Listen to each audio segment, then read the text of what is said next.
Bluff City Media presents the Two Buck Sports Show.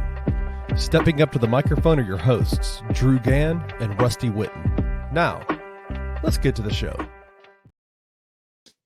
What's up, everybody? Welcome back to the Two Buck Sports Show. I am your bobblehead co-host, Rusty Buckets, checking in here tonight on our regular scheduled night because, Uncle Buck, we didn't have anything going on, but we do this weekend, sir. How are you, man? Man, I'm great.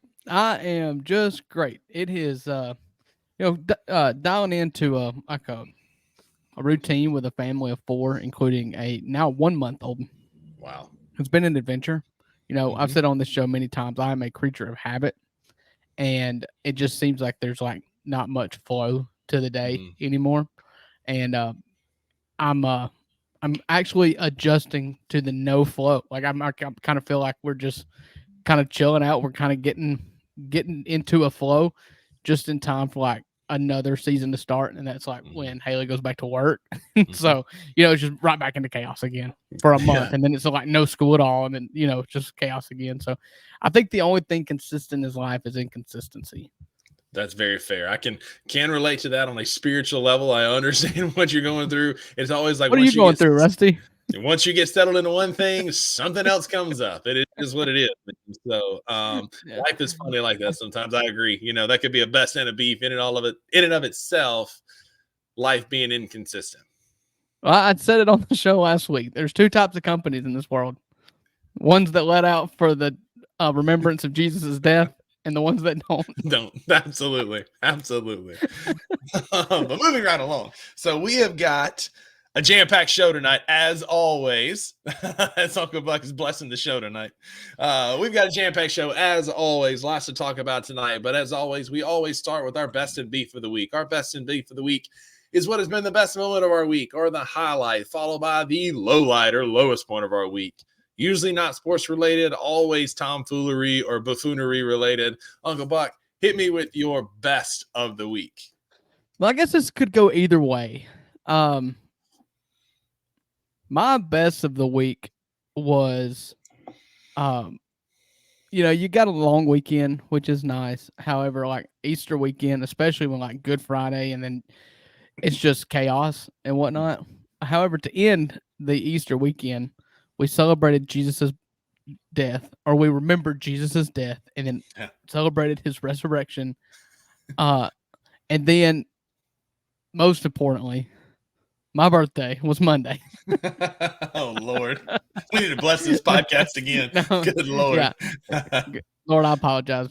So I turned 32 years old on Monday, and I think the best part about my 32nd birthday was like nobody at work knew about it. So like I didn't. You get to that age now, and I even had friend of the podcast, Zach Jones, who I'm not throwing you under the bus here. He texted me on Tuesday, and he's like, "Dude, I'm a bad friend. I forgot." And I was like, honestly, I loved it. Like, you don't have to call me and text me. I told him, I was like, listen, 32. Birthdays after 30, I think especially. Yeah. Really like after 25, but then you hit 30, which is like a round number, Right. And then after that, like you don't have anything else. Like it's just another day. It's like, oh, it's Tuesday, So it was a good birthday, but it was kind of highlighted by the fact that the only thing I did for my birthday, or the only thing that was celebrated for my birthday, is we just went to my mom's house and ate, and I got to pick the dessert. Which is really all I could ask for. Which was? She said, Grandma wants to know what kind of cake you want. And I said, banana pudding. Like any good, true native son of the state of Mississippi, you always pick banana pudding. The best cake is a banana pudding. And my grandma's banana pudding is unquestionably the best that's ever been created. And so, and she's kinder than I would be, because there's no way that I would make two banana puddings, one with bananas and one for my dad that has no bananas. Because that's sacrilegious. Like, I don't know why anybody would want. Yeah. I mean, that's up there. Jeez. You buy a new car, but do you want the seats in it? No. Yeah. Like, why does your dad hate America? I was like, why don't you just call it what it is? You like vanilla pudding with. I mean, that's it, with meringue on top. Like, what in the don't world? Call this banana pudding. Don't call it. Pudding. It's not what it is. It's just pudding. Yeah, you just got pudding with soggy vanilla wafers. That's it, man. You're missing half the fun. Yeah, you're giving banana pudding a bad name, and on this, for that, I will not stand. I already had like questions about your dad's taste given the college that he roots for. That further solidifies this man's got poor judgment. Yeah, he's like, oh, I love banana pudding. It's just no bananas. It's like, oh, tomato sandwiches, but don't put tomatoes on it. Like, what are we doing? We also love egg sandwiches. Hold the egg, Yeah, what in the world? He also, about my disdain, and everybody that listens to the show knows about my disdain for mayonnaise. He also hates mayonnaise unless it's on one of two sandwiches. He likes it on a Italian beef sandwich and an egg sandwich. And I'm just like, then you like mayonnaise. What are you talking about? Like, you can't hate something. The good book says that if you are lukewarm, he will spew you out of his mouth. Like, that's Dad with mayonnaise. Like, I just want to spew you. Listen, man, like, Drew, you and I have been friends now for over 10 years, like good, close friends, acquaintances for longer, but good, close friends for 10 years now. This explains so much about you. Like, I'm learning so much about you based on your father's poor judgment in food and sporting teams. And I like this all just tracks. Well, I do have to disagree with sporting teams. However, food, yeah. He gets it right most of the time, but his wrongs are dead wrong. As my papa would say, Andy Gann, you need to tighten up. There's something wrong over there. Yeah. What's the best thing that happened to you this week, Buckets?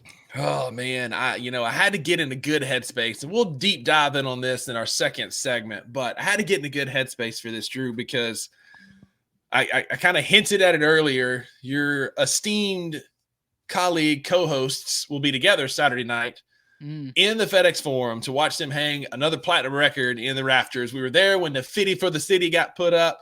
The 33 is going up Saturday night, and we're going to be there. And as a precursor, Grind City Media released one of the best documentaries. I'm insanely biased, but one of the best documentaries I've seen in a long time that had me feeling some type of way when I watched it the first time. So much, in fact, I had to watch it for a second time because it was so good. And I am, of course, talking about the Marc Gasol documentary that dropped on YouTube Friday night.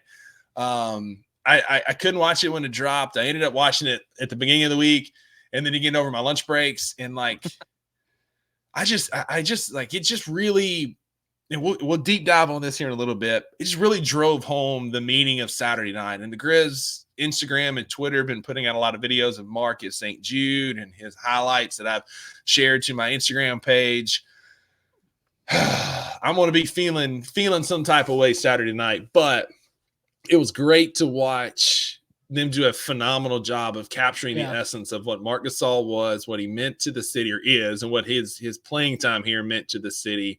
But I want to pause before we deep dive on that because I got some thoughts that we'll share when we get to our second segment. But for me, it was the Marc Gasol documentary. Yeah, it was amazing. It was incredibly done. I'm very fortunate. This is something I've actually thought about many times. I'm very fortunate because I root for two teams that have just incredible video departments. Ole Miss when they won the College World Series, they did an hour and 45-minute feature film on the road to and through Omaha. That was, you can hate Ole Miss, you can love Ole Miss, whatever.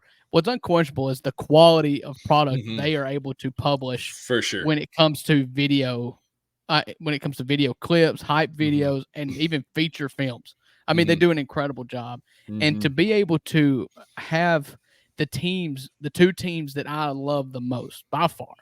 I'm a Cardinals fan, but they're not nearly as close as either of these. I mean, these are 1 and 2, Yeah. To have both of these teams have such a good videography, editing department that they can document things that I care about. I live and die with these teams. And for them to document that and push it out and direct it and cut it up with a product that is so good and comprehensive and detailed that I can hold on to forever. We're going on 2 years since Ole Miss won the College World Series, and I'll still go back. I'll get on YouTube when I get mad that they're losing again. I will still go back on YouTube and just watch that hour-and-a-half documentary based on the belief of that team. That was what it was all about around. Right. Just continuing to believe in yourself, and then they just got rolling, and you win the College World Series, and that's all there. It's there for me to show my kids and for them to show their kids. Because if they're anything like the Cubs, which I hope they're not, it'll be 108 years before they win it again. Yeah, I hear you. But still one more recently. But anyway, yes, I will give credit where credit's due. Ole Miss does do a good job. But this is going to be a documentary that I'll watch over and over again. And it help just further drive home Marc Gasol's legacy in Memphis as a Grizz. But we'll get to that here in a minute. For every high, there's a low. There's always an up and down. Every rose has its thorn. Shout out Brett Michaels. What is your beef of the week, Uncle Buck? Listen, I called you invented on Saturday. I'm a 32-year-old man now. I have a family of 6. I have 4 children. I own my own home. I've got a dog. I feel like I'm in that stage of life. I've hit it square. All the jokes, all the stereotypes, everything. Once you get to this stage in life, all you want is green grass. I am having the worst time with spotty stuff in my yard. And I know it's because of my dog. My dog is a 90-pound dog, and the grass that was out here when we moved in is a shallow root grass. And when he gets cutting and running, the grass goes flying and it's just gone. So I've tried in vain all summer. I've spread seed. I've limed it. I've watered it every day. And I'm just, nothing. I don't know what else to do.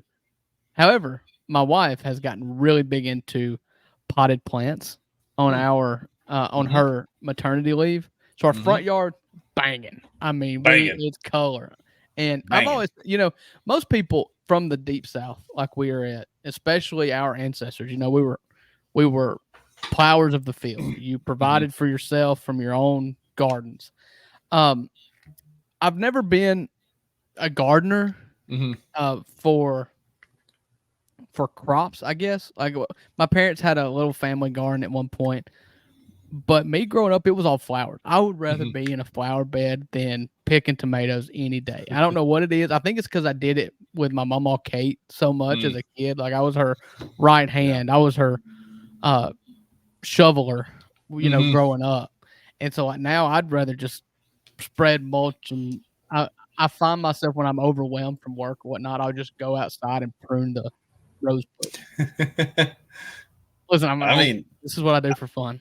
I hear you, man. I'm right there with you. I love vegetable gardens myself. I love potted plants, flowers. You should try sod. Sod is also a good option. Have you tried that yet to cover up your yard? I haven't yet. That was kind of a break in case of emergency thing. Because if I do sod, I feel like I've got to do the whole yard in the same sod. Like I don't want to just kind of piece in. What I'd like to have is, because I've got time, I'm not worried about matching grass or whatever. Like I really just want my holes filled. And so I really thought if I could just go to like the sod farm or something and be like, get some scraps or get some what's it called? Where you get some plugs. See if they've got plugs just to plug it. Because it's really not huge amounts, but I'm telling you, man, you plant centipede, it'll take off and run. Yeah, well, that's the seed I put out. The problem is, it takes 30 days to germinate according to the bag, and I just don't know that. I don't know if it's working. Like it's just, maybe it is, maybe it isn't. I'll let you know in like 3 more weeks. Yeah, we've got time. We'll keep our listeners updated. A great plug here to join our Discord. $5 a month gets you access to all the content creators, and Uncle Buck will post. I'm calling and putting you in accountability that you will get on there and post updates in our Discord for our faithful listeners and followers here of the 2 Buck Sports Show through Bluff City Media. $5 a month makes you an insider to keep up with Uncle Buck's yard saga. Yeah. How about that for a plug? Join in. Listen, Mark, Kenny, y'all welcome. That's a great segue plug right there. We're getting into the dry time of year when it comes to sports. And so we can make this whole show just about if we can get a grass growing expert, that would be a great host, a horticulturist. Yeah. Not to be confused with a horologist. You know what a horologist is? And it's not a lady of the night that watches the stars. Yeah, I meant like somebody who is serviced by the ladies of the night. Yeah, no, horologist is somebody that works on clocks. Yeah, I'd never guessed that in a million years. Would have never guessed I only that. remember it because the word is horologist. Give me Longwood. Anyway, give me the worst thing that happened to you this week. Man, I'm so sick of just people clowning on Memphis. Like, I get on here, we talk about the Grizz. We're both kind of biased about the Grizz. I lived in Memphis for 5 years. Memphis is a great city. I love it. It's one of my favorite places to be. I'm so sick of these bums getting on TV and clowning Memphis. Rui Hashimura, who's not going to be relevant after LeBron James leaves. That bum from Houston, I don't even know his name, telling Dylan Brooks, don't get kicked out. You're not in Memphis anymore. It goes back to, I was talking about this week, like it goes back to Andre Iguodala back when he was clowning on Memphis on his Sobs tour while he was when a he was member trying of the to get Memphis cut. Grizzlies. Yeah, while he's trying to just release me, man. They won't release me. No, we're not going to release you. You're a valuable trade asset. Plus, we sent you to Miami, man. Get out of here. I'm just sick of these people clowning on Memphis, a city they barely know. Like Rui's not going to be, Memphis is going to be relevant long after Rui is back in Japan playing basketball because the only reason he's getting any quality minutes is because of LeBron James. But I'm just sick of these dudes that get on here and they talk about a city that has its struggles, that has its ugly places, but what city doesn't, right? Like you don't go on John Street in Corinth, Mississippi, right? Like there's places you don't go because it's just trouble, right? And Memphis has places just like anybody else, but it's also got a heart and soul that I would put up against any city for anybody that spends in the time world. there. Absolutely. The food, that's what the I've music, always the loved. people, and they talk about it a lot in the documentary. Like Memphis has a soul. It has a buzz. It's got a heartbeat than a lot of cities. Yeah, and like the people that live there make it that. And there's so many good people that live there and do great things. They get overlooked because it's easy to clown on Memphis, right? Because what sells? Violence and crime. And that's all you see on the news at night. But they don't talk about the great things that are happening in that city. Right. And I'm kind of sick of it, honestly. Like I'm just some dude ranting on a podcast that a handful of people are going to see. But I'm just sick of the besmirchment, to use one of my favorite words, that I see all the time of a city that I love and hold near and dear to my heart. I'm sick of these guys that clown on Memphis who know nothing about Memphis other than they come and they stay in a nice hotel, play basketball, and leave. I'm sick of it, man. I'm not a Memphian. My extent in Memphis is largely going to the Memphis Zoo as a kid and going to Grizzlies games as an adult. And I mean, I love Memphis, but my experience with Memphis is the Grizzlies games. And it's something that's so valuable and that you don't get everywhere is you feel that city in a game like that. You feel the city of Memphis when you get into those games. And it's the reason why, especially in the playoffs, the atmosphere in the FedEx Forum is so great. It's because in the FedEx Forum are people from Memphis and they care and they love deeply. And so, and a lot of that stuff, especially NBA related, it's just picking on small markets, but as opposed to smaller markets like Charlotte, or Oklahoma City, they've got a history. The Memphis have a history. Now Oklahoma City does have their own, and they're real. That city's really behind that team when they're good too. Yeah, like go pick on Charlotte. Like I don't know if they have anything other than the NASCAR museum. I mean, that's it. Charles Barkley is right. I've been to San Antonio. There's ugly fat women there. Like there's nothing there. Go pick on San Antonio. Like there's nothing else to do there. The Riverwalk's boring. It's hot. It's just dumb. But we hate Texas anyway. This is an anti-Texas podcast. Anybody out there listening from Texas, boo. But we love Memphis. Don't talk about Memphis, man. Like Memphis is a great city. Come walk on our Riverwalk. Come see what we got. The most beautiful city in the world.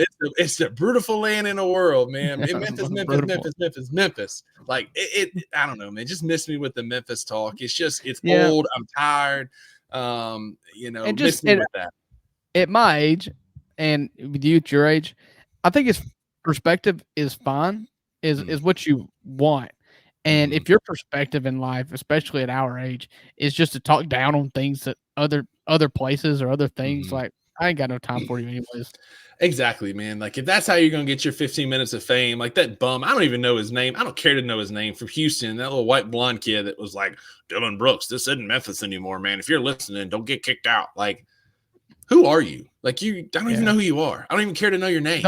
Also, don't go to bat for Dylan Brooks. No, it doesn't. Like,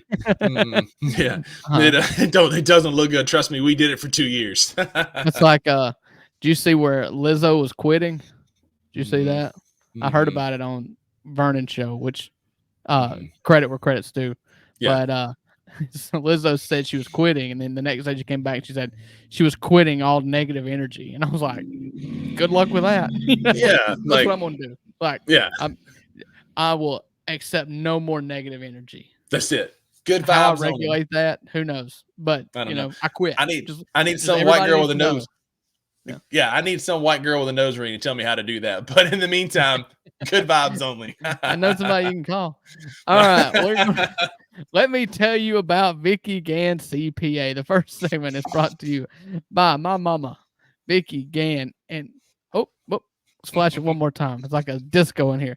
Vicky Gann CPA. It is tax season, but even if it wasn't tax season, she can do anything for you. She does payroll. She does QuickBooks. She does income tax, personal income tax, business income tax, whatever you want. She can do it.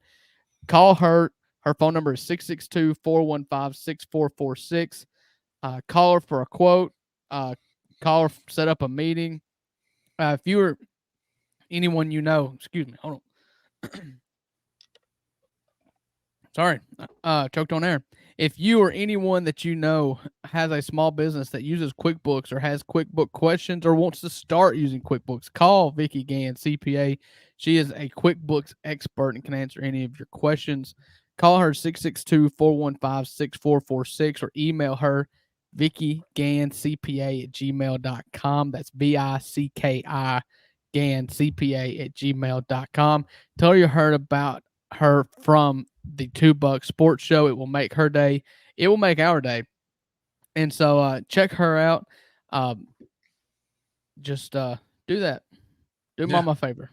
And do us a favor. Stick around through this commercial break. We'll see you on the other side as we talk about your Memphis Grizzlies. Not just the level of individual talent that he plays, but it's also the level of his mind. We haven't gotten cross-court open shot this year. Right. We haven't seen that pass a lot. Number one, you got to respect him going to the basket. There's a roller. I got to watch the roller. He has the mind to be able to say, I see all of that, and now I see this guy over here. I'm going to get him this open shot. How shifty he is to always be going forward. It's usually side to side. Yeah. His dribble moves are side to side, but going forward. Right. Which is very hard to defend. I just want to get you, as many times can I get you to do this? But for him, it's not here. It is here, which is what are his moves to get down the floor. It's awkward for a defender to try to catch a cadence. You dribble. So now what I do is when you go put that ball down, I'm going for it. But with him, it's hard for my cadence. But what's my cadence for you? I don't know what it is. Tune in to the Anthony Sane Show Wednesdays and Fridays at 12 p.m. weekly on the Bluff City Media YouTube channel.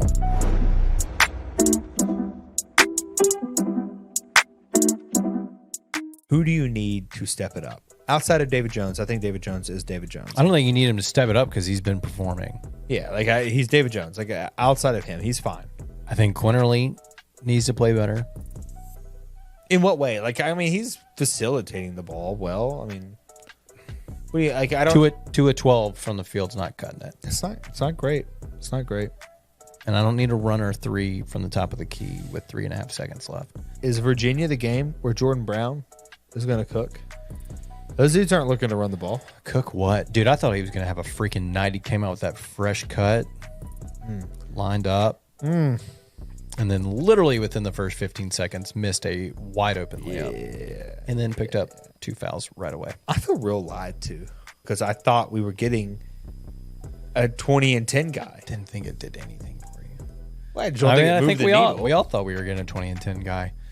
And we are getting that in David Jones. I'm not even getting 20 or 10 minutes out of the guy. Tune in to Tigers Untapped with TJ Willis and Trey Lasley every Wednesday at 3 p.m.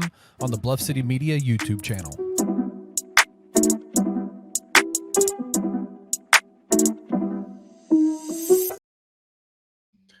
Welcome back to the $2 Sports Show. As we transition to our next segment, we talk about your Memphis Grizzlies. We highlighted this earlier, Drew. We, that documentary dropped, and it really had me in my feels. And I know you said you'd watched it. I watched it twice now. Like, my fandom predates Memphis. I was a Vancouver Grizzlies fan because of one Bryant Big Country Reeves, graduate of the University of Oklahoma, first-round draft pick of the expansion Vancouver Grizzlies. he was a flop. He was so good at Oklahoma, but was so bad in the pros. Couldn't move. I mean, Similar to Big top Edie 10 in Purdue. nickname. Top 10 nickname. Yeah. Bottom 10 game though, right? Like there was nothing there. He was awful, dude. I'm telling you, like go back and watch some of those pro games. He was awful. He's the fact, but I didn't watch him. Mm-hmm. You know, that was before my days. I mean, the Grizzlies moved to Memphis in what, 01? 2001. 01. And so, like, I was 9 at that time. I wasn't an NBA fan. The only thing that existed to me sports-wise was Ole Miss and the St. Louis Cardinals at that time. Mm-hmm. So the fact that I know who that is, and maybe it's just because of the Grizzlies connection and the awesome nickname. Yeah. But I just assumed he was, like, good. I mean, obviously he wasn't a Hall of Famer, but I thought he was fine. Nah, he wasn't good in the pros. He's going to be Zach Edey. Zach Edey's Big Country 2.0. Big, can't move, going to have a good college career, but Zach Edey's going to mess around and find out on Saturday when Zebo Jr. comes to town. Anyway, that's for our third segment. A little positive preview there. But it was good because I remember the Pau Gasol trade and being like, why are we trading our best player? Like, this doesn't make sense. You know, we had a good shot with Shane Battier. Like, some of these guys coming in, like there were some things happening that were moving in the right direction, but we got rid of Powell for his brother Mark, who had promised. He'd had a promising young FIBA career. You know, Big Spain, you're just like his brother, but a little bit more lumbering, bigger guy. Powell was more of the streamlined, finesse, big. But when we got to Memphis, man, like it was very clear very early that we had found a hidden gem in Marc Gasol. Yeah, and watching him, especially, and I'll shut up after this, especially when we made, as Chris Wallace, who's this document is the one thing it did. It made me just realize how much I hate that guy. Like, how much it pisses me off that we had Lionel Hollins. We were like one piece away from an NBA title. Like we could have been something, man. But Chris Wallace is a friggin' bumbling idiot. And he drafted Hasheem Thabeet when, I don't know, there was one Steph Curry sitting in the queue, right? Like, and they talked about like Michael Heisley, RIP. Don't want to talk about the dead, but like he talked about like he was too skinny, he was too small. Steph was a dime in the rough, but so many people said that Hasheem Thabeet was not an NBA player, and he clearly wasn't. But one of the best things that it did, us drafting Hasheem Thabeet, aka the Bust, was getting Mark to say in that camp, like, this is my spot. Yes, you drafted this guy. He's going to be high on your radar because he was the number 2 pick, but that's my spot. I'm the starting center for the Memphis Grizzlies, and he went out and friggin' earned it and became the Marc Gasol that we know and love. Yeah, I think for me, there was a couple of things that really stood out to me. And first, it was early Marc Gasol. I didn't really understand. I knew that he grew up in Memphis because he was Powell's little brother. And I didn't really understand the way he grew up in Memphis. He grew up as a Memphian. And even after the fact, you know, he was on, did an interview with Chris Vernon last week. And you can even, what you're listening for, you can even hear Memphis. It's like a broken Spanish Memphis accent. It's great. But, you know, even to the point to where he told Vernon, he said, now, I remember that parody song you did, busting Powell up on the radio, and I almost called some guys at Frazier and had them on you, you know. Like, he knew he was Memphis. And I remember his last year at Memphis, they did that whole Mark from Memphis thing, and this documentary is just an expanded version of that. Like, Mark is Memphis. Mark is from Memphis. And yes, Chris Wallace totally bungled. It made me so mad, and it just cemented his horrible legacy as a Grizzlies general manager. He got lucky with Tony Allen and Zach Randolph, but he tried to trade Mike Conley, and he had the opportunity to purchase Marc Gasol from the Lakers for $500,000, and you would have had Powell and Mark. Oh my gosh! And he was just like, "No, that's too much money." But then went to sign him in the next offseason for 3 years, $10 million. It's just wild how much he fumbled that bag. Because, you imagine, like, that starting, like, that core, that would have been a core 5, right? Because you can put Powell at the 4, Mark at the 5, Zebo in there, TA, Mike. Well, you probably don't get Zebo. That's probably the trade-off, you know. I guess that's fair. And everything's different. But just if you look at it on its own, what Mark ended up being, you could have had him for $500,000 just because the Lakers obviously just picked Mark as a favor to Powell. Yeah. Or to try to maybe swing for Powell the next offseason, which they did, you know. Two, I didn't understand the pro career that he had. I always just figured because I wasn't a Grizzlies fan when Mark came over. I don't remember the first Mark year. I got in about the time they went to the Western Conference Finals. It's when word started spreading outside of Memphis for non-NBA fans, just for sports fans like me that was watching SportsCenter for 8 hours a day. That's when I started hearing about the Grizzlies. And so I didn't get all that leading up to it. I wasn't there when they drafted Hashim Thabit.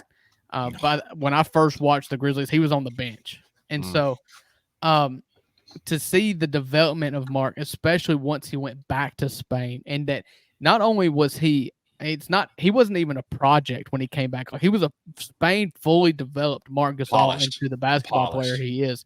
And you look at that league, that Adriatic Basketball League, the ABL in Spain, which is the second best league in the world, hands down, unanimous thought that they are the second best league. He was the MVP of that league. You know who was the MVP of that league in recent history? Luka. Yeah. And you see the way that he played, the way they develop him, and the way that they develop all these foreign players is they play a different way. I think that's why they're selling in the NBA. Now you look at Jokic and Luka and Giannis and all these guys who came from those any of these European leagues, they play with such a smarts. They play the right way. And it's the thing that I didn't appreciate about Mark in his time there, because you and I both, we would sit around and just be like, I wish you'd be more aggressive. I wish you would just shoot the ball. But it was never, ever about Mark. It was about elevating the team in the best way that you can. And in his point of view, elevating the team was passing up good shots for great shots. And he never felt like his shot was the best shot that could have been had in that possession. And so, he was the most cerebral basketball player we've ever had, and they highlighted that because he even said in the documentary, like they said, Mark hated having to go out and score 30 points, but he could. Like, he could go drop 30 on a nightly basis. He just hated doing it because he was more about winning than personal numbers. Yeah, and the way that his outlook on the game is, I feel like, so applicable to life. Like, not all that basketball skills apply to real world skills, but the process over the result is so efficient in life. It's the best way to look at things. And he was like, yes, they used the instance in his last season with the Grizzlies where Jaren Jackson Jr. was a rookie, where he went for 30 or 40 in a game against Brooklyn, and they won by the skin of their teeth. And they were just like, everybody celebrating. He was like, we can't win this way tomorrow night. Like, it's all about setting that base. And it's such a healthy way to look at life and being process oriented. You see the greats in every sport. Tom Brady. It's like, you've got to love the process of being good and doing things the right way. And that's what I'll remember Mark for. That and his humanitarian efforts with Open Arms and with St. Jude and Le Bonheur in Memphis. Like, that's the thing about the core four that's different with any other group of players in any other franchise ever, was they were the Beatles within the city of Memphis. And it's not because they were good at basketball. It helped, but it was because they were in Memphis. They were in the mud with Memphis. And if there's one thing that Memphians love, it is someone that is one of them propping up other Memphians, especially people that are down in their dumps and dealing with childhood cancer or terminal illness or Syrian refugees in the Mediterranean. Like, the dude, you can just tell he came from good people, and he is good people. Yeah, and as a former Memphian, there was times where I would see these people out on the streets. I ran into Zebo out on the street. I've seen Brevin Knight out on the street. I've seen players. I never got the chance to run into Mike or Mark, but like, I dapped up Zebo one time on Main Street as he's walking down. Like, they're just humble, good people that love the city of Memphis, that take time to know people, to get to know people. And you see that in a documentary, and I think we'll see that Saturday night. Mark cares, man. He cared about Memphis because it was his city. He learned English from Memphis rap. Like, they talked about that in the documentary, and I'm here for that, Project Pat, I love that. Yeah, Project Pat. Like, when he was in middle school at Lausanne, we all listened to Project Pat in middle school. Right. I lived in South Haven when I was in middle school. It was Project Pat. 3-6 was huge when I was there. Y'all are probably around the same age, aren't you? He's a little bit younger than me. I think he's 35, somewhere around in there. Oh, I figured he was probably 38 or 39. I think, if I'm not mistaken, we're around the same age. I think he might be slightly younger. Mark's just a good dude, man. It just embodies everything you want from a superstar, and that's what he was. He was bigger than basketball. loves Memphis to a fault. I mean, his NBA championship ring from the Toronto Raptors on the inside says grit and grind, which is a Memphis thing. And you could tell in the interview, like, he desperately wanted a championship in Memphis. Like, he wanted to bring that Larry O'Brien trophy to Memphis so bad because it was where he cut his teeth in high school and middle school and like grew up. And like, I feel like I grew up as an NBA fan with him, watching him develop from that little pudgy kid at Lausanne to even kind of like, he looked soft with the long scruffy hair. But when he first came to the league, to turn into what he became, as he was known as the Wendigo, the shapeshifter, the most cerebral basketball player not named Nikola Jokic to ever play the post. It was an unfair advantage for us during those years because Mike was such a great point guard. And Mark was just as good running the point from the high post, right? It was like having a second point guard who just happened to be, 7+ and could oversee the floor, Yeah, and he was the middle linebacker on defense. He was the catch-all. And I'm just saying, I love Marc Gasol. I love my favorite basketball memory is him hitting the $1 million strut after that corner three against the Clippers. Yeah. But looking back, all these guys, I will remember what they were off the field, off the court, especially Mark and TA. Yeah. That's what I'll remember. And that's the reason why for them, it's just been so refreshing to see them post-career, what they've done. And, Mark's owning a Spanish basketball team now. And honestly, you just go to think. So Marc Gasol came in the year after Mike was here. So Mike's been in the NBA a year longer, and he is still good. Like Mike Conley is still incredible, and he's going to be the point guard for probably the number 1 seed in the West. Yeah. I mean, I love those guys. I will always cheer for those guys. The city of Memphis were all Toronto Raptors fans in 2019 when he got to win that title. And we got drunk Mark. You got Mark. I truly believe, though, I think he would trade that for one more chance to compete with the Grizzlies, though. That core for one more shot, because we all know. I put it on Twitter this past week. They said, "What's your Grizzlies take that had you like this?" And for me, it's that 2014 team wins an NBA title if Zebo didn't get bounced in the sixth after he was suspended after Game 5 of that Thunder series. Like we would have dominated. We don't that was the year we would have won an NBA title, 1,000%. We'd have beat that LeBron Miami team. That was the first year of the Miami Bosh Ray Allen years, where a bad Dallas team, Chris Bosh, Dwayne Wade, Ray Allen was on that, and then he came later in LeBron. He came later. That was the year that the bad Dallas Mavericks team won that title. We would have absolutely throttled Miami that year. Yeah, and we had good success that season against Dallas. And so, it was just it was an absolute letdown.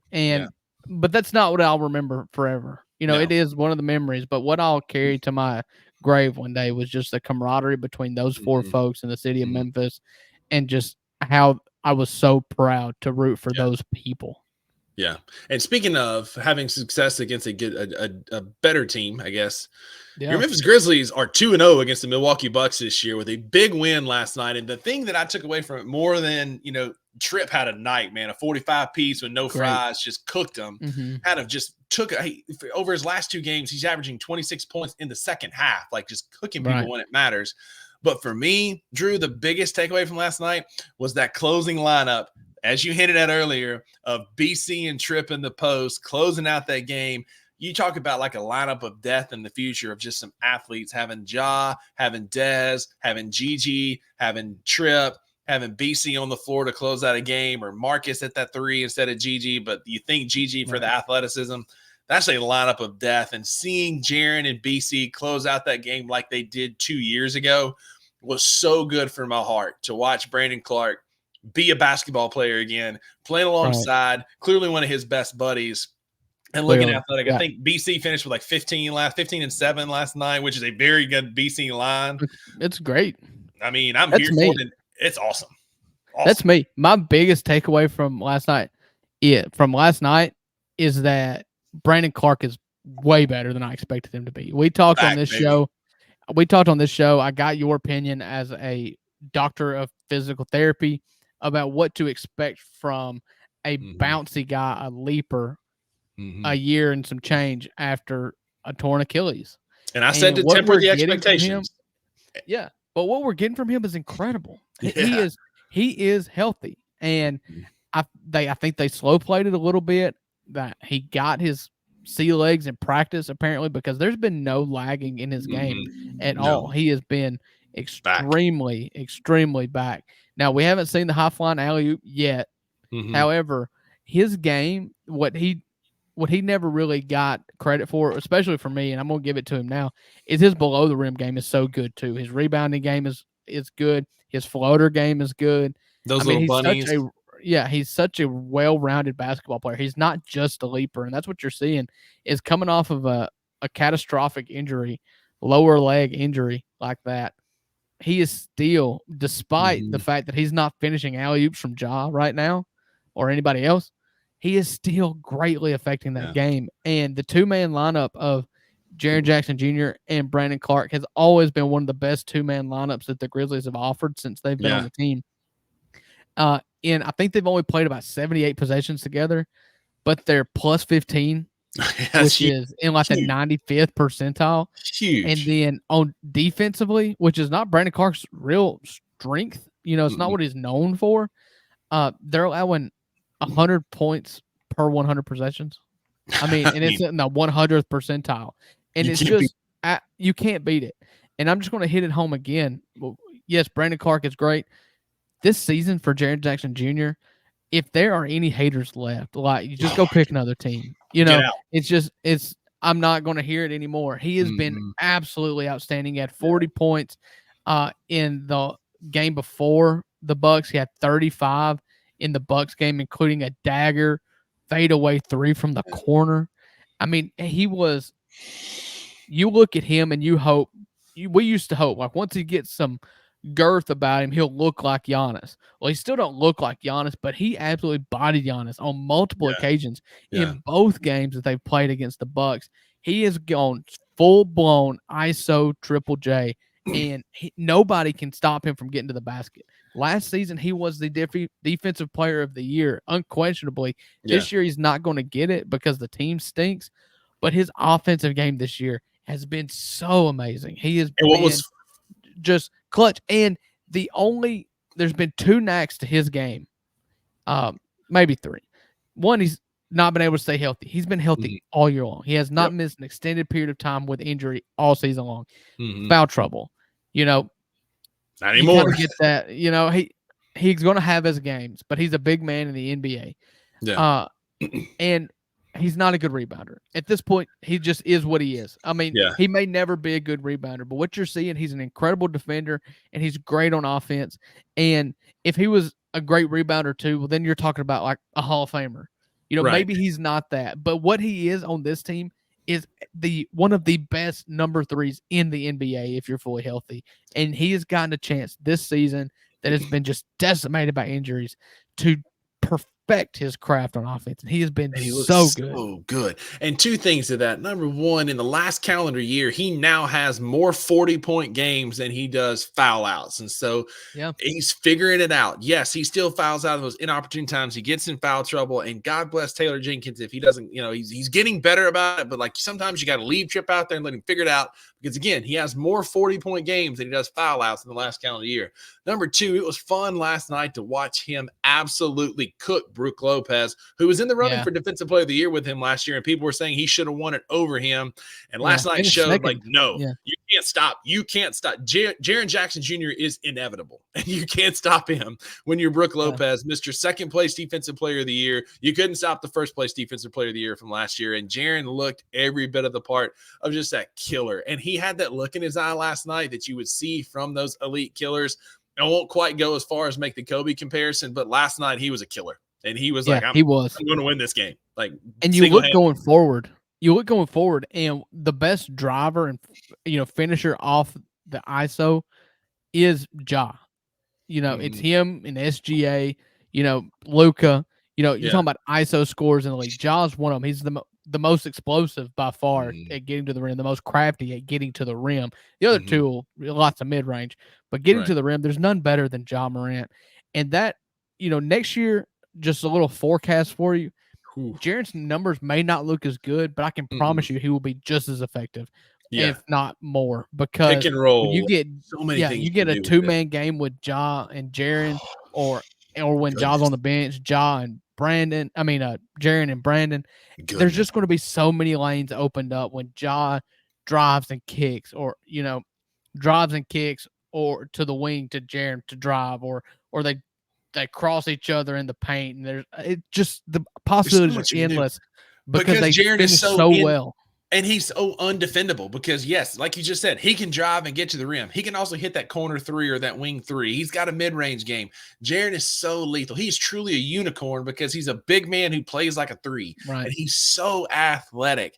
He may not look it because he's so lanky and tall, but when he's got the ball in his hand, he's got so many moves in his basket that he can get to the rim, or he can post you up, he can score from mid-range, that we're all like, I'm telling you, man, like if we can stay healthy, we are going to be a threat next year in the NBA, in the West and in the NBA. Like the sky is the limit with this team. Because I was talking with a friend of the podcast, Micah, just earlier tonight, like we've talked about numerous times on here, like this year sucked, but I will take a year like this for us to be heading into the years that we have coming now, having Vince and Gigi. And God bless, I hope he has Scottie Pippen Jr. or maybe a Lamar Stevens on the team. Jake, you almost made me say it. But I caught myself. He caught a body last night. He stole Giannis' soul with the rim last night. I mean, he did. Jake from Wake has had moments, but all I'm saying, he's making a great highlight film to be packaged and shipped out. But we wouldn't have the Gigis and these guys of the world that I'm looking at his rookie card right now. Like we wouldn't have these dudes. So like if it means an NBA title and a parade on Beale Street in the next couple of years, I am here for it. And your boy will be insufferable on Twitter and in real life if we have that parade. And we're going to come at it. We're going to come at it at a very advantageous angle too, because the Grizzlies last season was like, you started having all this talk about contenders and stuff, and it's like you finally had that X on your back, and they didn't handle it very well. You're going to have the opportunity somehow because they have forgotten how good Ja is. They've forgotten how good that the Grizzlies are with Ja. They've forgotten how good we're going to be, and we're going to come into it as underdogs, as afterthoughts. Everybody's going to think that Oklahoma City is going to be the team to beat, or Minnesota, they're not going to talk about the Grizzlies as contenders next year. And I'm just going to say, we're going to come for everybody's lunch. That's it. We're keeping receipts. And as one John Morant said before, we're running straight up that chimney. We ain't ducking no smoke. Yeah. You better watch next year because we're coming for you. Do you make anything of Ja canning his agent? Non-starter for me. Like these happen. He's going to Clutch Sports. There's a ton of people represented by Clutch Sports. Vince from that. That's what I read on Twitter this afternoon. Is that he's heading towards Clutch Sports, where Vince Williams Jr. is represented. They have a stable of NBA players that are consistent NBA players. I think it's a non-story for me. I read on Twitter today. I didn't even think anything about it. Yeah, I don't know. If he goes to Clutch typically. It's like Scott Boras in Major League Baseball. It's like they hold all the cards, because they've got LeBron and they play a lot of hardball, and they really want. I feel like their preferred destination for all their players is like a coastal team. Sure. They want to be in New York or LA. I mean, you just look at LeBron. However, Bronny is in the transfer portal, and if Ja signs up with Clutch Sports, then maybe LeBron and Bronny come to Memphis next year. No, Bronny's going to be a dog next year. Him and Josh Hubbard are best buddies. You heard it here first. Bronny's coming to Starkville. Bronny and Josh Hubbard are best friends. The point guard from Mississippi. They played AAU ball together. Okay. It's making the rounds. You heard it here first. Be an undersized dog. If you ain't a dog, you dog food. Come to Starkville, baby. If you ain't a dog, you're gonna lose to Mississippi. You're not gonna lose to Michigan State in the first round of the tournament. Anyway, that's all I got for the Grizz. We got a lot to cover in our last segment. Anything else, Uncle Buck, before we make that transition? Nope. Memphis, we will see you Saturday night. We'll be there with bells on. Yes, sir. Upper deck. I'm just big on being able to vocalize what someone's role is. I always thought my best coaches were the people that let me know exactly what you expect from me. Now, I might not like it. Yeah. You know what I'm saying? Right. But if you come to me man to man to say, this is how we think we're gonna play you. Bang, bang, bang. And hopefully everybody understand. I'm not saying that this has not been done with this team. I'm just saying from my experience, we all have egos when we get to this game. Right. All of us. To the last person on the bench, you got an ego. But all of us can't be the man. Yeah. You got to be able to say, okay, he's the man, but what do I do and what can I do to help us be good? And if it's vocalized to you, then you know exactly and if I'm out there doing it and now I'm not getting the result from you, now we got to sit down and have another conversation. But as long as it is told to you, this is what we expect from you, this is how we want you to play, then I feel like, again, keeping his logo. Right. You know what I'm saying? Right. Tune in to The Anthony Sane Show, Wednesdays and Fridays at 12 p.m. weekly on the Bluff City Media YouTube channel.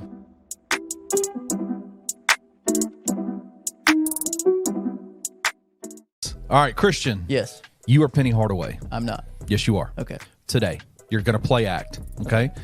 Gabe, because you're a Jordan Brown apologist, you're going to be Jordan Brown. I'm a Jordan Brown apologist. Okay. Okay. I'll take that. Y'all are sitting across the room from each other. I said, don't tweet him hate. And he's like, you're an apologist. Like, good God. But either way, continue. We're in a room together. Why did things break down? Jordan, we brought you in this year to be the centerpiece of our offense.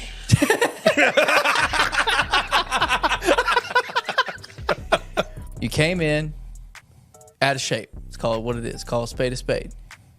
We play fast. Told you this when we were recruiting you. We play fast. One of the fastest paces in the country.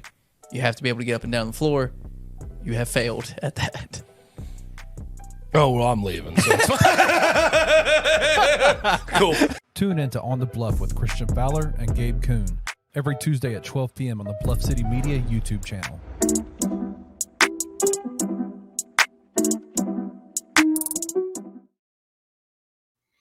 Welcome back to the final segment of the $2 Sports Show, where we talk about all things sports, general tomfoolery, and whatever comes to mind. So again, as a reminder, if you've made it this far in the show, I hope you've already subscribed on YouTube. Click that subscribe button if you have. Also click that notification button so you know when these two ugly mugs pop on YouTube every Friday at 3 o'clock. So for whatever reason you want to look at us, we both have a face made for radio. I don't know why they gave us a platform that makes us show our faces, but here we are. Join us by clicking that notification button on YouTube. But we're in the midst Did of you one of see the my best- Band-Aid? No, I didn't. What is it? When you have 4 kids under the age of 9, the only Band-Aids in your house are tie-dyed. For your boo-boos. I'm here for it. But we're in the midst of one of the best competitive postseason events of all sports, and that is March Madness. There's a lot to say. There's a long way to get there, but we made it.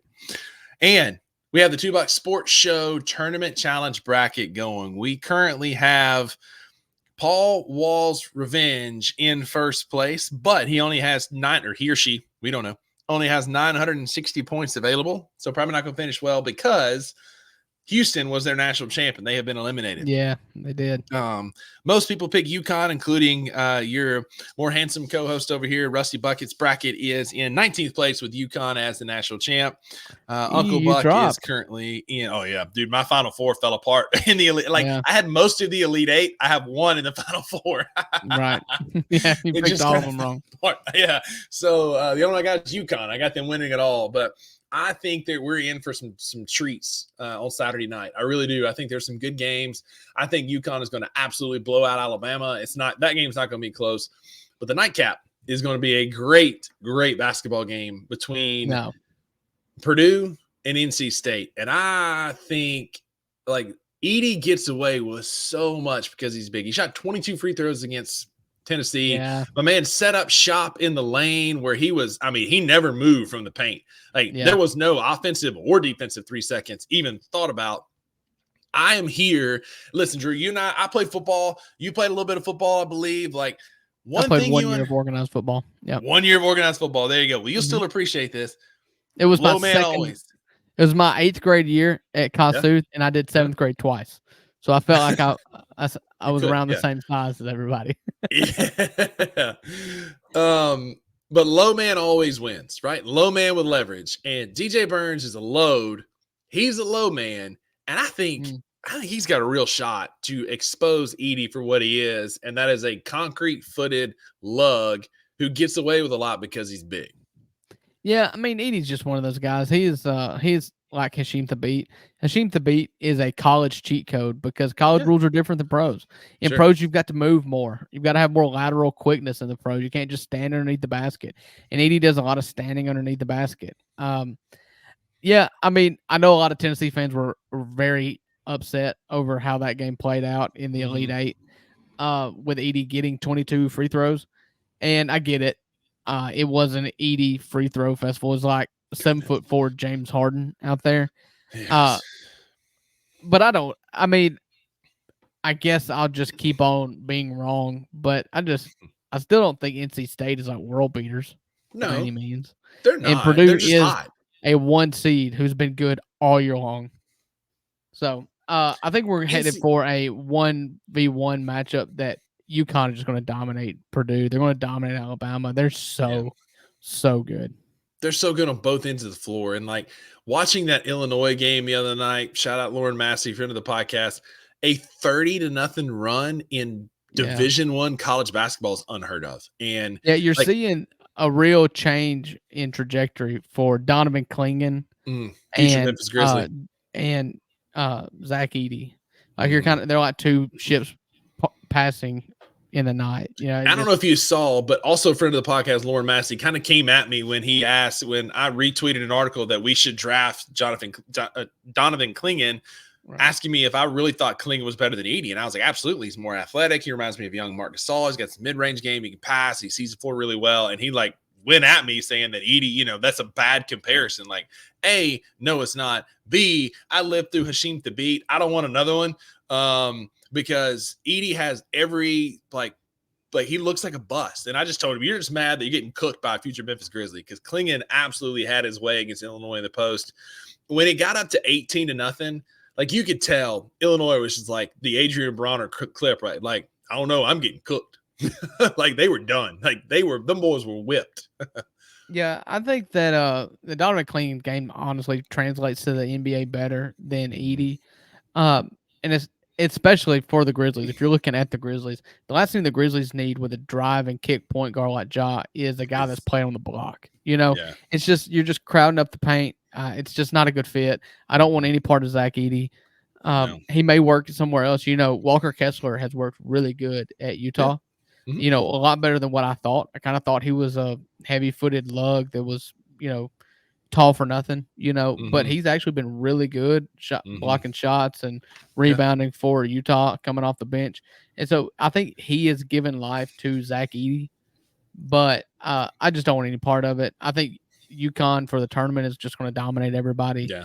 And they're just running circles. I mean, to win a Sweet 16 game by 30, to win an Elite 8 game by, what do they end up beating Illinois by? Like 21, 22. Yeah. I mean, just a 3 seed Illinois, beating a 5 seed in the Sweet 16, the last year's runner up, to beat them by 30 and to beat Illinois by 21 or low 20s, whatever it was. Yeah. I mean, they're just mowing down the competition. They play with their food in the first half, and then they come out in the second half and just absolutely crush. I mean, that 30-0 run was after halftime, and Illinois did not get a bucket for like 8 minutes. Like, it was ugly, and it's because of the dominance that UConn is. They're inevitable. They are Thanos. Like, it's coming. Right. They're going to snap their fingers and win a back-to-back title, barring something catastrophic.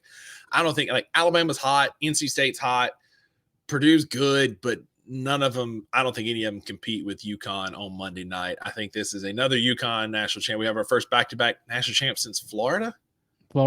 Yeah. 08, 09, I guess. Or 07, 08, somewhere around in there. Yeah, they were so Joakim good. Noah, Corey Brewer, Al Horford. Those teams. Billy Donovan coaching, like those teams. I think we have our first back-to-back national champs. And I do too. Hopefully we have somebody pretty chalky, Micah with Chop Chop. My brother are in the top 3 with UConn as their national champs, so maybe one of them will win it and we can send them some $2 Sports Show swag. But start letting us know if you're up there towards the top of the leaderboard. Hop in the Discord, $5 a month, let us know. But Uncle Buck, before we get off of the NCAA tournament. Did you watch Caitlin Clark versus LSU? I did. I honestly did. Monday I'm night. not a huge women's basketball fan, but that was a phenomenal game. And that is just one of the things that everybody's kind of, getting up on their pedestal saying, see, women's sports are awesome. And I do agree with you. I do believe that for a lot of people, women's basketball it's a good product. And I have no problem with you saying that. I just don't want you to have a problem with me saying that is not the same and I don't have the capacity to care for another sport. Okay? Yeah. However, Caitlin Clark is like a transcendent basketball player. And she is doing with Iowa what Steph Curry did with Davidson. You look, even the way they're playing. I mean, she's pulling up from anywhere. She is must-see TV. And to have that rematch of last year's national title game where you had Angel Reese, doing the ring me thing and kind of the controversy and the jawing, that was nothing but like gamesmanship. It was just competitors. 100%. Like, women are allowed to jaw just like men. Like, I had no problem with it. I loved it then. I loved the rematch. It got 13 point something million viewers. I was listening to a show. That game had more viewers than any college basketball game, regardless of gender, that has ever been watched on ESPN. Like, 100%. Obviously, like, ESPN doesn't carry like March Madness and stuff like that. But any primetime, Duke, Carolina, Kentucky, Kansas, anything that's ever been aired college basketball wise on ESPN has had fewer viewers than Iowa and LSU, and the game delivered. Caitlin Clark delivered. It was amazing. I cannot wait. 9 threes. It was incredible watching, and then to sum it all up was Haley Van Lith when she hit her 6th or 7th three, and she just was like, I don't know what you want me to do. Like, she's hitting it from the logo. Like, she's just like, Twitter let her have it. I mean, she was a traffic cone on defense. She couldn't do it, and nobody can. She caught a lot of strays. She was bullied sick for the night, but she was one of many that Caitlin Clark has humiliated over. Right. She was sick. She got fluids before the game. All the excuses, whatever. But she just didn't have a good game. It didn't matter. Caitlin Clark. It didn't matter. It doesn't matter. Caitlin Clark's gonna care. She was so good.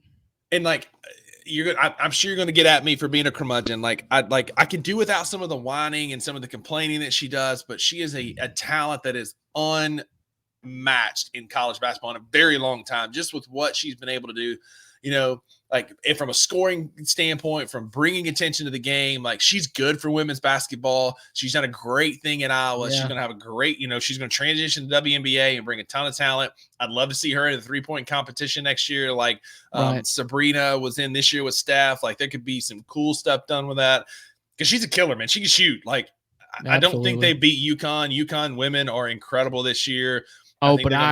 You're talking about another incredible matchup. Caitlin Clark versus UConn. And I know UConn isn't what UConn was, but it is still the name on the jersey. I mean, you're going against Gino Auriemma and Paige Buckner's good, man. But she's good, man. Yeah. She can hoop. She's so good.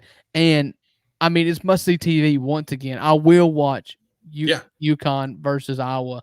And if you're watching that's tonight on Friday night, and UConn Iowa will be a great game. But South Carolina is inevitable. Oh my God, I'm missing it. No, South Carolina is inevitable. They're going to absolutely eviscerate North Carolina State, NC State. They're going to absolutely eviscerate whoever they play. They're so good, man. They're just big. They're disciplined. They're what UConn was 4 or 5 years ago. They're inevitable. What if we got double UConn NC State national championship? Oh, that'd be incredible. Because it can work out that way. I mean, it could 100%. I mean, honestly, because I'm rooting for Caitlin Clark at this point. The best way for her to get a ring is have NC State knock off South Carolina by some miracle. I mean, you're not wrong. And then it's not out of the realm of possibility for UConn to knock off Iowa. Stranger things have happened. Yeah, I'm just saying, I'm invested, and I'm invested in women's college basketball like I've never been invested before, and it's because it's a player's game. And when you've only got 5 people on the court, it's not like football, like where there's 22 people, 11 on each team that you've got your stars, but even the best wide receivers only getting the ball maybe 10 times a game. Basketball, where you've got 5 on 5, where one player can dominate, like it's the players that bring viewers, and Caitlin Clark is must see TV. Yeah. Speaking of must-see TV, wide receivers getting the ball 10 times a game, we'd be remiss to not talk about what the Houston Texans have done as far as building and stacking the deck. Getting Stephon Diggs from Buffalo. You talk about a team that has flipped the script from 2 years ago when their quarterback was Mills, and like these nobody receivers. All of a sudden now you got CJ Stroud. Mike Glennon. Oh, Necky. John Gruden's like, that boy's got – or no, it was when Frank Caliendo was pretending to be John Gruden. He's like, I like a kid with some neck. Mike Glennon, you're my quarterback. But like to flip the script like they have with Joe Mixon and CJ Stroud and Stephon Diggs and Nico Collins, and these guys, like they pushed all their chips in the middle of the table. Laramie I'm a Titans fan. I'm a Titans fan. Like, I love Tennessee. They're one of our division rivals. But, like, I'm a huge DeMeco Ryans fan. I went to his football camp at Northeast Mississippi Community College. Great guy. Just a humble, really nice, like, salt-of-the-earth kind of guy. Secretly, I'm rooting for him, even if he does coach against one of our bitter rivals. But, like, they're pushing all their cards in the middle, man. Like, that team's loaded for sure. Yeah, and I'm kind of nervous. I think that Stephon Diggs will be great for CJ Stroud. Mm-hmm. But if you look at how that deal was done, Buffalo ate $30 million just to get rid of him. Like, it got sour there. And elite wide receivers do this everywhere they go. Absolutely. They think that they should touch the ball every time. And there's such a natural build that's going on in Houston. You know, it's all organic. It's all through the draft for the most part. You got your quarterback and your receivers. I mean, everybody, you know, the core of that team has been built the right way, the way I prefer it to be built, you know, the most organic way. And to bring in a receiver who is elite, one of the best in the league, I just hope, at least in the short term, like, that he's a team player. Like, he doesn't divide the locker room. You know, you've got young receivers. You know, you've got Nico Collins and Tank Dell, who had great years as really young. I think they were both rookies last year. Or they're both. Tank Dell was. Yeah. Nico he's young. I think he's second year, maybe. Anyway. Yeah. I hope that it doesn't, like, pollute the receiver room. However, there's no mistaking that's a deal I would have made if I was 100%. The GM of Houston. Like, you've only got the NFL is a salary cap league. You've only got so many years before CJ Stroud, if he continues his trajectory, is making $40-something million a year. And you've got to capitalize with the weapons around him when he is making the least amount of money. 100%. You've got to strike while the iron's hot, and this is your opportunity. The defense is better. They added a ton of pieces on defense, ton of pieces on offense. Like, they're all it's what Dallas screwed up to keep it in Texas. You know, when Dak was a 4th-round pick, not making any money at all, they invested so heavily in Ezekiel Elliott and their O-line. O-line I could get behind, but they never could get weapons to where they never could capitalize on Dak making nothing. Now Dak's making exorbitant amounts of money, and his play is not compatible with the pay that he is getting. And for sure. You've got to nail every single contract when your quarterback is making $30 to $40 million a year. Yeah, or 100%. Your quarterback has to be Patrick Mahomes. Yeah, which is like to come full circle with the Memphis Grizzlies. What we're doing now is we're signing these dudes while Jaren is still cheap, while we're not having to pay Ja the max amount. Like, we're trying to maximize our time right now while we can to get these young dudes going. But we'll see, man. We'll talk more NFL as the season progresses. Right now, we're in the thrones of college baseball, and we don't have to talk about it if you don't want to. But Mississippi State, we look competitive. Like, we were competitive against A&M. We were literally 6 outs away from sweeping Florida in Gainesville, which would have been such a great win. Yeah, all that to lose to Central Arkansas in the midweek, man. Like Lamonis is going to do Lamonis things. You can't read into it a lot. I know, I understand. You still got to win SEC games, maybe we were peeking ahead, right? We've got a big opportunity. We're in Starkville this weekend hosting a red-hot Georgia team with Charlie Condon, who is mad at baseballs and just absolutely mashes. Not only is he leading the NCAA in home runs, but in an unheard of stat, he is also leading them in batting average, which one of those is usually not like the other.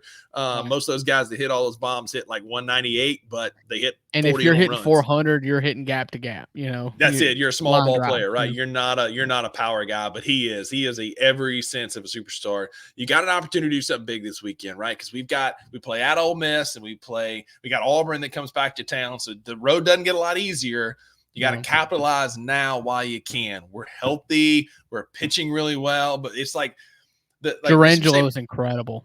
Incredible. Must-see starts on Saturdays, man. He's so good to be able to pitch left and right-handed. I was talking about him this week with a friend at work, and it's just unbelievable to see that. It doesn't happen. Right. But you've got to capitalize now, right? Because we're pitching really well, but state's so hot and cold. Last year we couldn't pitch, but we're hitting the ball all over the yard. This year, we're not hitting the ball all that great, but dadgummit, we're pitching unless you're playing Central Arkansas, and then nothing works. But anyway, State's got a long way to go. A lot of baseball left, but 15-15 in the SEC is still in play. You got to take care of business on this weekend. What's your record in the SEC right now? Well, if you hadn't asked me, I could have told you. Give me 1 second. If I was a good podcast host, I'd have had this already pulled up. But we won one. We're 1-2 against A&M. We were 1-2 against Florida. We 2-3 against LSU. So we're what? That's 4 and 5. Yeah, we're 4 and 5 in the SEC. Math is hard. Yeah. Yeah. I think for Mississippi State, you've still got to be confident because you've went through a gauntlet right now to start the season. You're sitting at 4 and 5, and I don't necessarily believe in moral victories, but I believe if there's any sport that you can take moral victories from, it is baseball. And when you get 1 out away from winning a season in Gainesville against Florida, and you just give up a tank to what is arguably one of the 3 best players in college baseball, probably the number 1 pick next year, 1 or 2 top 2 picks. He's American Shohei Ohtani. Yeah. And so is he Italian?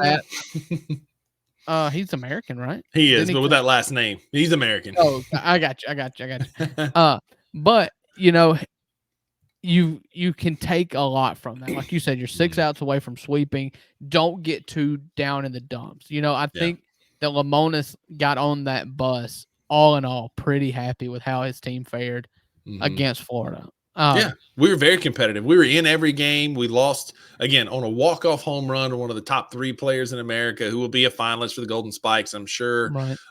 Friday night, we had that game won as well. We were up at one point, I think 5-1, and we lost like 6-5. And it's just like we were so close. Again, we talked about this on your birthday. I hate moral victories. It's like Paul Bryant says about tying. It's like kissing your sister. It doesn't count. It sucks. Good thing you don't have a sister. Good thing I ain't got a sister. But the opportunity to build off that momentum is there. Scrap the midweek. It sucks. You lost to Central Arkansas. Cool. We rested a ton of people. Whatever. Go win a series against Georgia this weekend. You have to win 2 out of 3. Like you said, at home. Really need a sweep, but you've got to get 2 out of 3 from Georgia this weekend. Well, I can tell you a coach that was not happy on Sunday as the team started. They didn't get on a bus. They just got in their vehicles and drove home because Ole Miss played at home against a top 25 ranked Kentucky Wildcats team and lost all 3 of them. I was at the Friday night game. Ole Miss, they were really in quite a pitcher's duel for a long time. It was a really good game. It was a nip-tuck game, but it was so sloppy. And if there's one thing that is just unacceptable in college baseball, it's just not catching the ball and throwing the ball well. Ole Miss lost 5-3 to Kentucky on Friday night's game, and Kentucky scored 2 runs on pass balls / wild pitches. From my seats, I couldn't tell which one was which, but it got to in those with a runner on third. Do not let the ball get past you. I don't care whatever you do. And then they scored another run on an errant double play throw from second to first. So there's 3 runs in a game you lost by 2 that were scored on throwing errors. To make matters worse is they didn't flush it. They didn't get past it because your ace Liam Doyle Saturday just went up and threw a clunker. He lasted like 2 1/3 innings. He was awful. And that's expected. I mean, even the best pitchers have off games. I mean, it happens. But the problem is the bullpen, who's been really good, let you down, and it just turned a Saturday game into a typical Sunday game where it's just a whole bunch of relievers and a whole bunch of runs scored, and Ole Miss never got to catch up in that game. And then Sunday, you went out there and you got beat 15-1. Like, it was just awful. It was just absolutely pathetic. Kentucky is a top 25 team in the country. They, at that point, they came into Oxford, and they were, that was the 3rd or 4th SEC weekend of the year. So they were, I think they had one loss in the SEC. So yeah, 8-1. Sure, 8-1. Yeah, I mean, I'll keep talking. I'll look it up right now. I'll give us an update on the standings. Yeah, and so, but they had one SEC loss coming into the series against Ole Miss, but I just didn't feel like they were great up and down the lineup. They weren't hitting a lot of they didn't have a lot of home runs. They were hitting for, average, I guess. Their pitchers didn't blow you away, but what Kentucky does is they play a special type of baseball. It's what we loved about the Memphis Grizzlies. They didn't play like everybody else. They are so small ball. If they get a runner on first, they're bunting, and they're going to make you make that plays. And every single time Ole Miss threw it into the stands. Yeah. Like, it was just so frustrating, and you could tell they were frustrated because then on Sunday they just got out there. They just showed up on Easter Sunday when everybody is just, rejoicing the risen Savior. Okay, they are almost stayed in the grave. They are celebrating Easter on the baseball field, running around out there like they're hunting Easter eggs. Like, it was just disgusting. And then you go to Memphis and lose 9-4 to a really bad Memphis Tigers team. And so it's just like the snowball is crushing you and you're rolling downhill. And at some point, you just got to dig your heels in and say, we're not going to do this anymore. We're better than this. However, right after that Memphis game, you get on a bus, you drive to Fayetteville, Arkansas to play the number 1 team in the country in Hagen-Smith tonight. Oof. And you had a valiant effort. You got up to a 2-0 lead, but then you lost 5-2. And so you've lost now. Let's see. You lost the last one at Tennessee, 3 against Kentucky, and 1 against Arkansas. You've lost 5 SEC games in a row, 6 games in a row if you include Memphis, or 6 out of your last 7 if you include the midweek games. It's just disgusting. Like, you've got to turn this around, and if they can win any game in Fayetteville, it's a plus. I mean, right now, Ole Miss is sitting at 3-7. In the SEC, it's got to be the bottom of the West because the West is loaded. No, so quick update, real quick. So the East, you've got Kentucky's 8-1, Florida 6-3, Vandy 6-4, Tennessee 5-4, South Carolina's also 5-4, Georgia's 4-5, Missouri is 1-8. In the West, you got Arkansas 9-1, Texas A&M with Braden Montgomery, who's probably going to be the Golden Spikes winner. He's so good, should have been a dog, so good, 6-3. Alabama and State are both 4-5 in the SEC. LSU's 3-7. Ole Miss is 3-7. Auburn, in a surprising, is 1-8. They're 1-8, man. Wow. But the biggest takeaways overall: Kentucky's 24-4 on the year. Auburn's 25-3. A&M's 26-3. Like, just SEC's, the West especially, is deep. It's deep, and there's no worse time to go play in Fayetteville than right now for Ole Miss, and it just sucks. And I don't know what you do. I think that this team still got it in them. It hasn't been that long. It doesn't feel like since you won 2 out of 3 against a top 25 South Carolina team at home. You won a game at Tennessee the next weekend, which was, the other 2 games you played 14 innings combined. And then Tennessee went out and got their, skull drug against Georgia at home. Throttled. Last weekend. And so, it's just, I think the SEC is going to end up cannibalizing itself a lot like it does because it's the most competitive league, the deepest league in the country. However, Ole Miss, if you're going to do that, you're going to you've put yourself in a situation to where you've got to go on a run at some point. When you're at 3-7 in the league and you've got to get to at least 14-16 to make the tournament. The year that Ole Miss made the tournament as the last team in the field of 64, they were 14-16. Yeah. And so you've got to, at minimum, get to 14-16 in the SEC. And to do that from 3-7, It's gonna be I tough. mean, you've got to go on a run. It's going to be tough, and the schedule's not super favorable, especially in a loaded SEC this year. So stay tuned. We'll keep you updated on all things SEC baseball, Memphis Grizzlies, NFL. You can find us on Bluff City Media's YouTube page. Again, look at the bottom. Join the Discord. Come hang out with us. $5 a month, less than your Starbucks coffee, which is nasty anyway. Come join us. Hang out with us in the Discord. Uncle Buck, great show as always. I appreciate you, brother. Happy belated birthday. Thank you. Glad to have you here. Looking forward to seeing you on Saturday. And remember, y'all come see us. Upper deck. Worst seats in the house. I think, hang on, let me tell you right where we are. Y'all can come check us out. I believe we're section either 201 or 221. Let me pull up my wallet here real quick. We are in section, we're row A of section 230. Come say, hey, if you see us in the building, we'll take your picture with you. We'll sign autographs. We'll kiss you, baby. Whatever you need us to do, let us know. We're in. But with the $2 Sports Show, Uncle Buck, there are no refunds. Because you always get what you pay for. Come see us Saturday night. Go Grizz. Go Marc Gasol. See you next time. Thank you for listening to the $2 Sports Show. If you enjoyed this episode, leave a rating and a review wherever you download your podcasts.